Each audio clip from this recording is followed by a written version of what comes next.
All right, welcome. This is the very first module in our comprehensive tutorial on GPU virtualization for enterprise workloads, and we're starting with the fundamentals.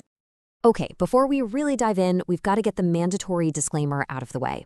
This is a big one, so feel free to hit pause and read through it. The key takeaway is that this is for general info only, not specific advice. All right, let's get into it. So, what's on the docket for today? Well, here's our game plan. We're going to start with the why, the big problem we're trying to solve. Then we'll get into the how, and finally, we'll talk about what you really need to consider. So let's start at the very beginning. What is the fundamental business and technical problem that GPU virtualization is even trying to solve? Why does this matter? Now, this entire explainer is grounded in a really detailed technical report from Virtualization Options LLC. And that report zeroes in on a huge challenge for modern IT. And you know what? It really boils down to this one simple but very expensive question. You've made a major investment in this powerful GPU hardware, but is it just sitting there, not earning its keep? A lot of the time, it is. And the solution, of course, is GPU virtualization. The big idea here is that we can take one powerful physical GPU and slice it up, letting a whole bunch of different workloads or users share its power. It's all about maximizing that investment. Okay, so just share the GPU, right? Sounds easy.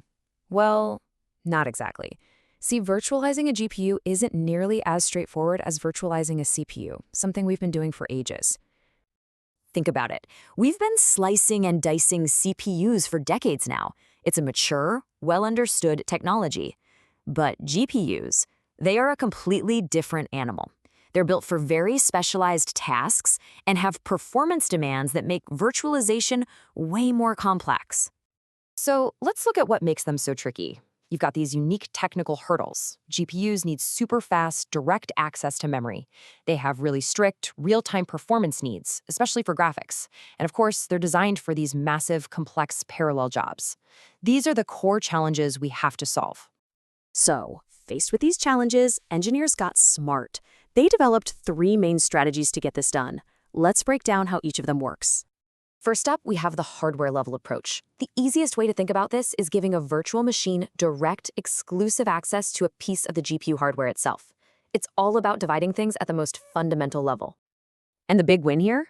Performance. It's incredible. You get speed that's almost identical to running on bare metal. A classic example of this is PCI pass-through, where you're essentially handing over complete control of the physical GPU to one virtual machine. All right, next up is the software-level strategy. This takes a completely different path, one that's all about flexibility. Instead of dedicating hardware, you've got a clever software layer that acts as a traffic cop, managing access to the GPU. With this approach, that software layer lets many users share the GPU by taking turns really quickly. We call it time slicing. This is fantastic for getting a lot of users on one piece of hardware, but that flexibility does come at the cost of some performance overhead. And finally, as you might have guessed, there's the middle ground. We have hybrid architectures that try to give you the best of both worlds, blending the raw power of hardware with the smarts of software. This model is pretty cool. It uses actual hardware features to create partitions, giving you that strong isolation. But then it adds an intelligent software layer on top to manage everything, optimizing how resources are used. It's a really powerful balance. Okay, so we have these three core approaches, and understanding them leads us straight to the most important thing for any IT decision maker, the trade-offs. You can't have it all. And this is absolutely crucial. There is no single best answer. The report puts it perfectly. The right choice for you depends entirely on your specific needs. What kind of work are you doing? How fast does it need to be? How many users do you need to support? This table does a great job of summing it all up at a glance. You can see right here how the trade-offs play out. If you need every last drop of performance for one power user, hardware level is your go-to. If you need to cram as many users as possible on a server with mixed workloads, software level is your friend. And for those tricky workloads like multi-tenant AI, where you need both performance and security, that's where the hybrid approach really shines. So what we've done here today is really just set the stage. This is the foundation. And for the rest of our series, we're going to dive deep, and I mean deep, into each of these technologies. and you're not going to want to miss what's coming up. We're going to dedicate entire explainers to GPU pass-through, then to virtual GPU or vGPU. We'll cover NVIDIA's multi-instance GPU technology, also known as MIG, and then we'll tackle the critically important and often super complex topic of licensing. So here's the crucial point to take away today. As you follow along with this series, keep this one question in your mind.